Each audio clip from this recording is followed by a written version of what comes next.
History tells the story of the world and of our lives.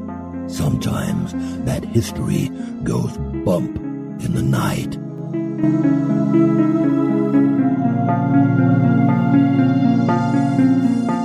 Broadcasting from the center of oddity and the supernatural in Central Florida, it's the History Goes Bump podcast.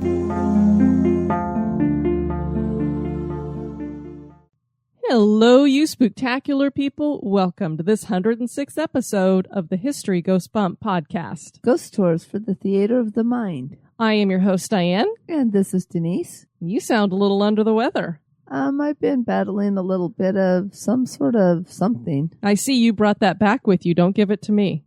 I think it might be allergies, but it could be something else. Either way, you've got the sexy voice going on this time. Oh, really? So you think I sound sexy? Well, on this episode, we are going to be going back up to New England, back to Massachusetts, and pretty darn close to Plymouth. This was suggested by one of our History Ghost Bump research crew, and she also helped us with the research, Dianne Moores, and that is the Fearing Tavern. And this place does appear to be quite haunted, at least according to the guys over at Spooky SouthCoast. I don't know how many people tune into that podcast. I have listened to it occasionally myself, and I've heard them mention this a few times, but I guess I just had kind of forgotten about it until Dianne, who has an awesome name, by the way, reminded me about it. They've picked up a lot of evidence there, so we're going to share that with you this evening, along with the histories there. Before we do that, we'd like to point you over at our website, historygoesbump.com. And Denise, if anybody wants to send us some feedback, where can they do that? They can do that at historygoesbump@gmail.com. We got a message from Mariessa about our Lucille Ball show. Oh, good. She'd said that her mom named their dog Lucy. And she said, because with a face like that, it had some splaining to do. Or so that when they called it, they could go, Lucy. Oh, Lucy. Thank you for doing that since my voice broke. Yeah. Maybe I'm just going through puberty. And then Coylette over at Twitter had said that At Midnight is filmed on the old I Love Lucy stage, and she had wondered if they'd had any experiences. That'd be interesting to find out, because she's haunting apparently the old Desilu Studios, so maybe the stage too. Absolutely. Inquiring minds want to know. Bob did a fabulous thing for us, Denise. We've got it over at the top of the Spooktacular Crew group page on Facebook, and I am going to get it up on the website. He went into Google Maps, and he mapped out all of the locations that we've covered so far. And it is very, very cool, so I definitely recommend that our listeners go take a look at that. And it was a lot of work, because not only did he put the little arrows there, but he's got descriptions and stuff, and just really, really appreciate Bob doing that for us. Yeah, there was a lot of little red, what do you call those, bubbles or markers all over the map? Little red arrows, and he said pretty soon we won't even be able to see the map for all of that. Yeah, it was really fun to look at. We did notice by looking at that map that we have neglected Mexico and South America. We haven't done anything in those locations, so we definitely will be looking at doing a couple of places at least for those locations. We did have one set up for Colombia. A guy that Denise worked with had been to Colombia. He's Colombian, and he'd done a ghost tour there and got us a book and everything while he was there. And we had him scheduled to come in studio, and then he had to work, and we just haven't rescheduled it. So we will definitely get on that. And we wanted to let you guys all know that we have registered for the Haunted America Conference, which is hosted by Troy Taylor. It's going to be June 24th to the 25th in Alton, Illinois. It only costs $50, and you can register if you would like to join us there at AmericanSpookShows.com. And they also have a ghost tour that they're doing in Alton. It's a walking tour on that Saturday evening. We have registered for that. And we also are going to be going into St. Charles on that Friday night and doing the ghost tour in the downtown area of St. Charles. So if you would like to join us for that, let us know so that we can make sure that you get your name on the list to join us for doing that. If you want to go to the Haunted America Conference, you just go to AmericanSpookShows.com and register there. And that's when you go ahead and put in to get the walking tour for that Saturday evening as well.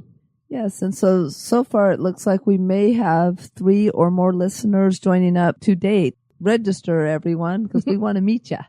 We want to welcome into the spooky crew, and I hope I say this right, Sarash Kitchen. Hello, Sarash Kitchen. Corey. Hey, Corey. Harrison. Hi, Harrison. Alex. Hey, Alex. Sean. Hi, Sean. Marie. Hey, Marie. And Liz. Hello, Liz.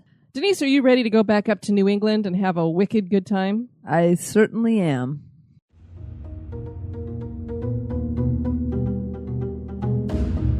Become an executive producer of the History Goes Bump podcast for as little as $1 a month. For $5 a month, you can access exclusive content like the Haunted True Crime Bonus Cast. And for $10 and above a month, you get all that plus awesome History Goes Bump gear. Check out patreon.com/historygoesbump for more information. Or you can give us a one-time donation by clicking the donate button at historygoesbump.com.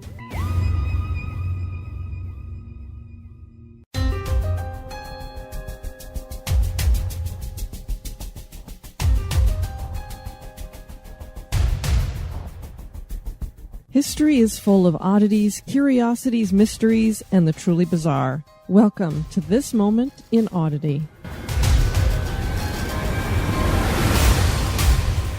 This moment in Oddity is suggested to us by several listeners. There's a wonderful little town just outside of San Francisco that is full of old world charm. There are only 1,400 residents, and the architecture is Spanish Mediterranean in design. The streets are paved in brick and lined with ornamental lights.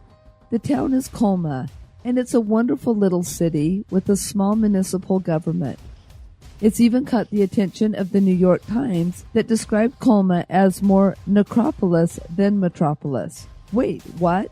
Indeed, the city of Colma has been dubbed the City of Souls, and the reason why is that the dead far outnumber the living here. While there are 1,400 residents, there are 1.5 million dead. There are 16 cemeteries here. As we know from studying haunted history, many cemeteries have been moved or bulldozed over because they sit on prime real estate. For San Francisco, this was a real problem. They passed an ordinance in 1900 that outlawed the building of any more cemeteries due to property values rising. It was just cost prohibitive.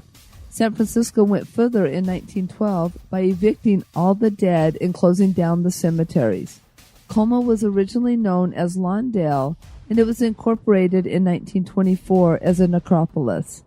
The dead were relocated and more cemeteries were opened. Most living residents were employed in relation to the cemeteries. The city took on the name Colma in 1941, and slowly the city grew and diversified. Some notable dead residents include Wyatt Earp, William Randolph Hearst, Levi Strauss, Joe DiMaggio, and Manson family murder victim Abigail Folger. The city's motto is, "It's great to be alive in Colma." Now that certainly is odd.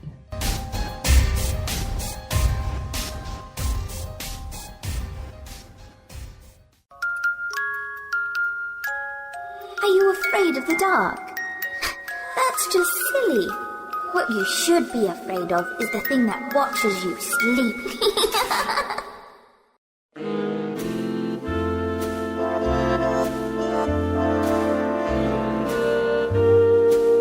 This day in history.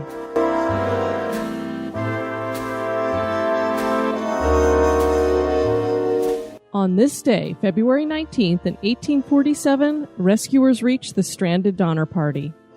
In the summer of 1846, a group of emigrants decided to head west to find their fortunes. There were 89 of them, and 31 of those people were members of the Reed and Donner families, for whom the group has been named. They set out in a wagon train from Springfield, Illinois. The group made it safely to Wyoming, and they decided to try a new route called the Hastings Cutoff. George Donner became the captain of the group, and he led them through their shortcut, which turned out to not be a shortcut. It actually added 3 weeks' travel time. They met up with other hardships and did not reach the Sierra Nevadas until October. The group set up camp near Truckee Lake, which later became known as Donner Lake. An early winter storm came through and blocked their path through the mountains. They were stranded, and their supplies were dwindling since their travel time had extended past what they had planned. The Donner family and a few others decided to travel onward, and they made it 6 miles before they had to set up another camp. Tents were made from wagons. Eventually, the oxen had to be killed for food.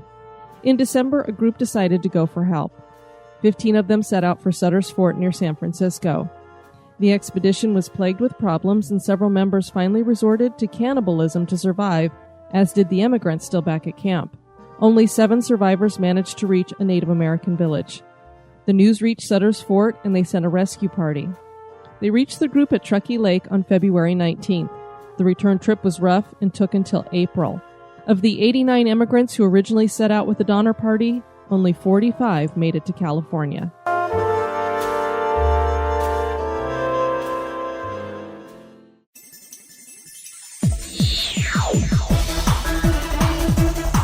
You're listening to History Goes Bump.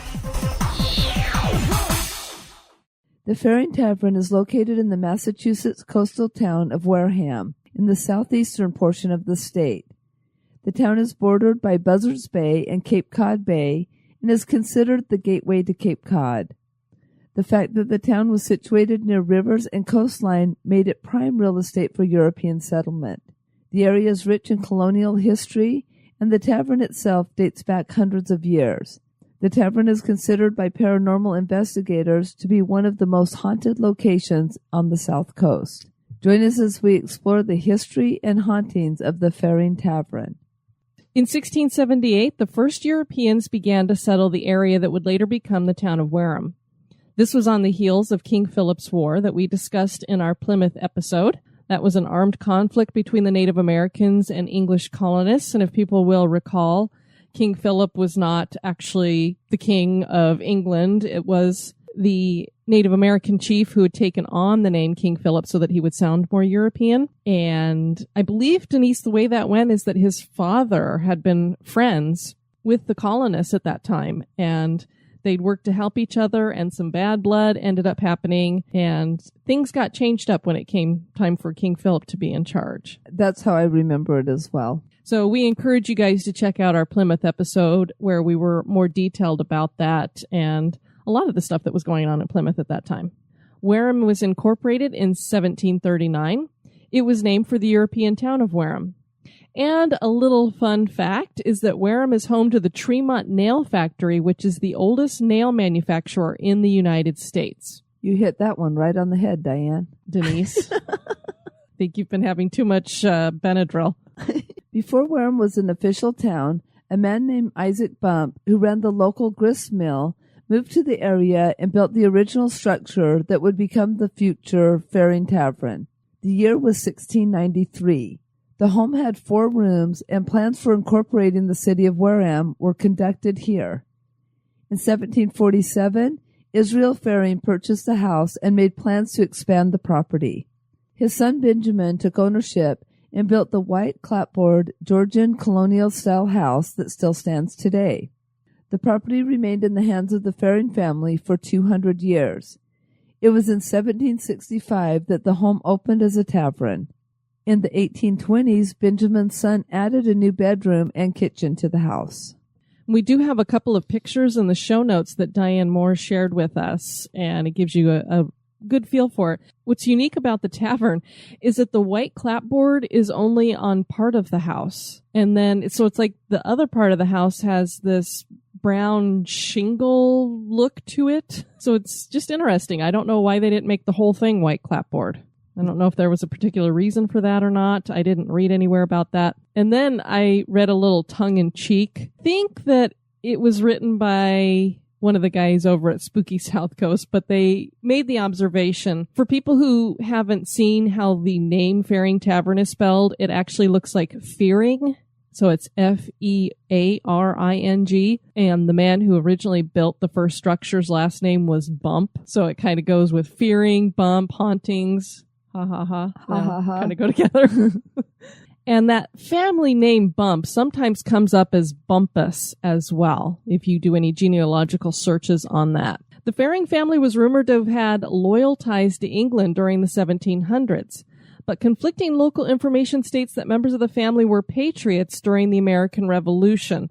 So it's kind of hard to know which side they were on, because local history reveals that the tavern was frequented by British soldiers. So was it just the process of we serve whoever comes in? Was it we're going to serve them to protect our own hides? Or was it we're serving them and helping them out because we're loyal to the crown? We're not quite sure, but what we do know is that when it comes to the paranormal activity, some of the things that are observed are full-bodied apparitions of British soldiers. So they definitely were around here. And rumors have persisted to this day that the Fearings had hidden British soldiers in the house. Because one of the unique features about this house is that there's a lot of unique features to this house. It's set up it's very unusual. It's hard to describe. We do have a video that Jeff Belanger made, and it's in the show notes as well. And as he was taking a tour of it, there would be these little, I don't know what you would call it, Denise, but there's like a hole in the wall that had a little door, that like a hinged door with it. And so you would like open these up and you could step into another room. It was just weird. It's like, why would people build something that way? Unless, of course, you were trying to hide something or hide people. That would be my suspicion, is that it was a hiding place. Exactly. And so were they hiding British soldiers there? Were they hiding somebody else? We don't know, but the rumors seem to lean more towards the Fearings were helping out the British a little bit. Of course, they held on to this home for 200 years, so obviously their loyalties didn't stay there because they didn't go back over to Europe or anything. Now, the other interesting thing that comes up with this location is that it also is a place where the Underground Railroad came through. I always find it fascinating when you find these places up north, because that's pretty far north to have an Underground Railroad area. Because generally speaking, the Underground Railroad was to help get you past the cutoff point between the North and the South. And so you would think in Massachusetts you really wouldn't need that kind of a cutoff point, but obviously you did. And I'm wondering how much of these quote-unquote hiding places were built specifically for the Underground Railroad rather than to hide British soldiers. That's a good point, What Dianne. happened when? Yeah, very, very good point. Maybe it wasn't so friendly in the North when the slaves actually got freed, too. What I'm thinking is these slaves were making their way to Canada. And if they were going all the way to Canada, there was probably a reason why. Maybe they were being treated a little bit better up there, because even though you made it to freedom in the North, it wasn't necessarily freedom. I mean, you were not a slave, but you also may not necessarily have been able to have a lot of rights or anything either. Or they might not have had any jobs available because they had already started moving from manpower more to new innovations and stuff up north. That's true. That's why the South was really hurting economically, was because they couldn't keep up with the fact that there was a lot of machining, and the Industrial Revolution was really taking off at that point, and the South was kind of in the dark ages with keeping to the slave labor. Several of these secret rooms and passages can still be seen in the Fearing Tavern to this day, and it is one of the highlights of paranormal investigations, because obviously when we're looking at this kind of stuff, we like to look at odd things like that. Legend has it that over 200 British soldiers stopped at the tavern for spirits and a bite to eat before heading out to burn down a local cotton factory. Now, that would not go over too well, I don't think. No, and that makes it look like you might have been helping the quote-unquote enemy, depending upon what side you were on with the Revolutionary War. The Fearing Tavern served many purposes over the years. It was a stage stop on the route to Boston. It was a one-room schoolhouse in 1825, an old Methodist meeting house in 1835, the Union Chapel in 1880, a courthouse and a post office for the town of Wareham. The tavern was restored in 1958 and boasts 16 rooms. The building is now owned by the Wareham Historical Society and is uninhabited. It is run as a museum during the summer months and is open to the public for touring. The museum contains period artifacts and antiques, some of which have been donated by the Fearing family. Guided tours are offered of the museum, a creepy doll room, antique rocking chair, family Bible, and secret tunnel under the street add mystery to the centuries-old tavern. And then there are the hauntings. The interesting thing, Denise, is this was a stagecoach stop. We have been hitting a lot of those that are haunted. Seems like we've done several shows where there's been a place that's either a train stop or a stage stop, and they're haunted. So what does that have to say about our transportation department in the United States? I don't know. It makes you wonder. I guess it'd be kind of a rough ride, so I don't know. Yeah. I don't know. Just interesting, I thought. Of course, there were a lot of stage stops out there. That would be something interesting to investigate, is just how many stage stops there were, because maybe there was just a lot of them, and so that's why it seems like so many of them are haunted. That's true, and a lot of people going back and forth to different locations back in historical times didn't make it because it was very, very dangerous. Well, yeah, if you think about it, a lot of those stagecoaches got robbed. Author Michael Markowitz's book titled EVP, Electronic Voice Phenomenon, Massachusetts Ghostly Voices, details over 50 EVPs collected during one such investigation at the tavern. Examples of EVPs include a German accented voice saying, Zadig. Did I say that as a German? Zadig? I'm sure. And a little girl saying, wanna play dress up? That's a little creepy, but we'll go with it. The strangest capture featured the following conversation between two male voices. Hey, Ashford, I killed Grandpa Ash. I just knew you'd feel the pain. And a voice states in reply, then consider it a gift. So it makes you wonder, who was Grandpa Ash? And Ashford, I'm thinking, was named after him? Just weird. Was somebody confessing to murder on an EVP there? It sounds like it. The tavern has had numerous paranormal groups conduct investigations which have yielded EVPs, apparitions, and unexplained happenings. Well-known paranormal author Jeff Belanger has included the Fearing Tavern in several of his books, and the Wareham Historical Society holds an annual Haunted History Night, which includes tours of the tavern as well as other buildings in the area. A 30-minute YouTube video by Jeff Belanger features a tour of the building, highlights many of the rooms and areas where paranormal activity has been observed. Light orbs and EVPs were recorded and are visible on the video. Local paranormal investigators have documented many unexplained occurrences and consider this tavern one of the most active places in the area. The Fearing Tavern continues to lure investigators every summer, hoping to witness something paranormal or at least unexplainable. But it's more than just those who are seeking ghosts that have had experiences at Fearing Tavern. A young girl on a school field trip to the tavern claimed that she saw a female specter sitting in a rocking chair knitting. A newspaper reporter toured the tavern one evening and was startled by several shadowy figures that seemed to be following her. She wasn't sure there was anything to the shadow figures until a gray mist began to form before her eyes, and then it started to approach her. Women in period dress have been seen by multiple visitors. Disembodied noises of horses and carriages are heard outside of the tavern. And I always think of those things as being more of a residual, so that would be your stagecoaches pulling up to it. I bet you're right. Nothing tragic seems to have happened at the Fearing Tavern. The property has not passed through many hands. So why is there some kind of paranormal activity taking place at this location? Is it just that family members who have passed away are unwilling to leave in the afterlife? Did British soldiers die near the tavern during the Revolutionary War, and now they've come here in the afterlife, looking for the comfort they found in life? Is the Fearing Tavern haunted? That is for you to decide. This one I am just really not sure of. I guess part of the issue that I have is since it's just this one group that seems to have focused their investigations on this place, it's hard to know for sure. If we had other groups coming in from other places, although we have had the little girl and the reporter who saw things. So I don't know. Whenever you have hauntings in a location, you want to know why. And I can't figure out what the why is here because there's not, obviously, since it's an older home, you have to assume that some people did die in it of old age. I don't know. When you die peacefully of old age, I always wonder, why would you still be here kind of thing? So I don't know.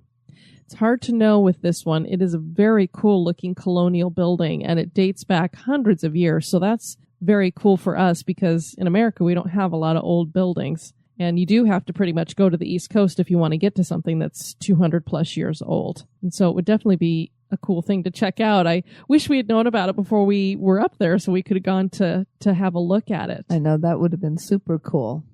You know, talking about the orbs that they have caught in the video made me think about that picture that you showed me yesterday, Denise. There's a picture that Denise can't share with the audience because it's got cast members in it, but they were two pictures that were taken back to back. Same group of people. It was like snap, snap. In one of the pictures in front of one of the girls is a very clear looking orb, and it's different than other orbs that I've seen pictures because usually they kind of have a dull look to them. This one almost seemed like it was shiny, as if it was a bubble. Yeah, and it almost had like a ring, a darker ring around the outside, and then like a little nucleus right in the middle. Exactly. Makes you think that if you zoomed in on it, you might see something. But anytime you zoom in on something and it gets pixelated, it's hard to know. Right. But it just was a very unique looking orb. And since they were back-to-back pictures taken, it, makes you wonder, was it just some dust? Was it something else? So, of course, that made me ask Denise, well, is the Polynesian Village Resort haunted? Oh, that is for them to decide. You're not allowed to spread rumors? No, I would never spread rumors. I'll let you know. There seems to be a couple of things causing some activity there. So, is it possible that there was something that jumped into the picture? Maybe. On our next show, we are going to be heading over to the Franklin battlefield. So we're going to have another battlefield, Denise. Battlefields are definitely a high activity point. And for good reason, of course. Yes. Well, there's just so many emotions during the battle. You have not only people who are dying and in pain, but you have all the fear that I'm sure is there, all the fear, anger, everything, doubt that would just be stirring everything up. So it's no surprise that battlefields are haunted. And we did want to point people at a new podcast out there that we were discussing in the Spooktacular crew. Heather had pointed us at it, called Legends, Myths, and Whiskey. Legends, Myths, and Whiskey. They're all, I guess, have spirits attached to them. I guess. It's actually a really good show that incorporates all three of those things. And even if you're a teetotaler like we are, you can enjoy that. And then we have a couple of reviews to share. 5 stars from Scrappy Z. There's something fantastic happening here. Disclaimer, I downloaded iTunes just to write this review because these ladies are just that good. And that's in caps. Oh, well, thank you. Thank you very much. We appreciate that. I only recently got into podcasts and found myself starting to get bored with the selections and content. That's when I found Dianne and Denise with their quirky show. This is the best part of my day. History is rich as it is, and combining it with the paranormal is nothing new, but it's the way they do it that makes it special. It's personal yet professional, and they do a great job at holding your interest episode after episode while covering the same general subject over and over. As someone who is easily distracted, it is no easy feat to hold my attention, but I find myself jumping at my phone while the outro music plays to quickly get to the next episode. They're also extremely interactive on their Facebook group. It's evident that they love what they do here, and I feel lucky to be part of this with them. I cannot recommend the show enough. Well, thank you, Scrappy. We appreciate that. Thank you, and I love that we're quirky. I like that word. Exactly. It fits for us because we like oddities and stuff, too. Mm-hmm. We were contacted by an app creator to do some audio walking tours, which we've been working on, and one of the things he said is that he would love it if we added in quirky and odd type things that you couldn't get in the normal tour. And I went, oh, not a problem. Yes, because Miss Dianne is the queen of quirk. So get ready. We will be announcing when some of those come up and are ready to go. We're very excited to share them with everybody. I think we're going to be doing 3 of them for St. Augustine alone. And it's going to be so much fun when people are like, oh, I would love to have a haunted histories tour. And we can say, oh, there's an app for that. Megaloth, 5 stars. Always interesting. I heard about this podcast from the Big Seance podcast. Well, thank you, Patrick. We appreciate that. A few months back, I checked out the recent at the time episodes and liked the format. Quick intro, interesting and weird stories, not necessarily paranormal in nature. And finally, the main topic of the show. I eventually went back and listened to the archive show and ran across ones about places my wife and I have spent the night at. We honeymooned at the Stanley Hotel and spent our anniversaries at the Crescent Hotel, Lemp Mansion, and the Villisca Axe Murder House. Now, that's where they get a little bit on the oddity side. All of which we had experiences in, such as EVPs, doors shutting, items being moved or missing from the room, and voices coming from unoccupied rooms. It was nice hearing the history and reliving our stays at those places. I work graveyard shift and catch up on podcasts at that time. A couple 30 to 40 minute episodes is just perfect. The sound and production quality is great, so I'm not sure why people rag on that unless they just listen to an early episode. Dianne and Denise have a great podcast, and it's one that I never miss or skip over. Great job, gals. Well, thank you for tuning in, especially on the graveyard shift. You know that's when stuff happens. Absolutely. I remember, did you ever watch that Stephen King movie where it had the rats? That one I did not see. Oh, and they get caught in the cotton, whatever, thrasher or whatever it was. All right. Well, thank you for joining us for this episode. I've been your host, Dianne. And this has been Denise. You take care now. Bye-bye. This episode has been brought to you by our executive producers. We'd like to welcome new executive producers, Corey Untalan, and I hope I said that right, and Laura Early. And thank you to Ashley Davis for upping your pledge. It's greatly appreciated. Thank you. Be sociable. Drop the chain rattling, neck biting, and shape shifting, and join us on Facebook and Twitter at History Goes Bump.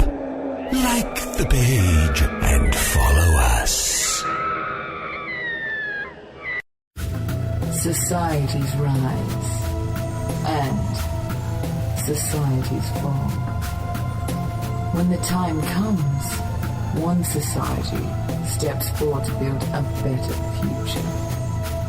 The Wicked Library, Kettle Whistle Radio, Night Story Podcast, Prog Watch, Red Horse Radio, The Lift, History Goes Bump, Listen, the M Writing Podcast,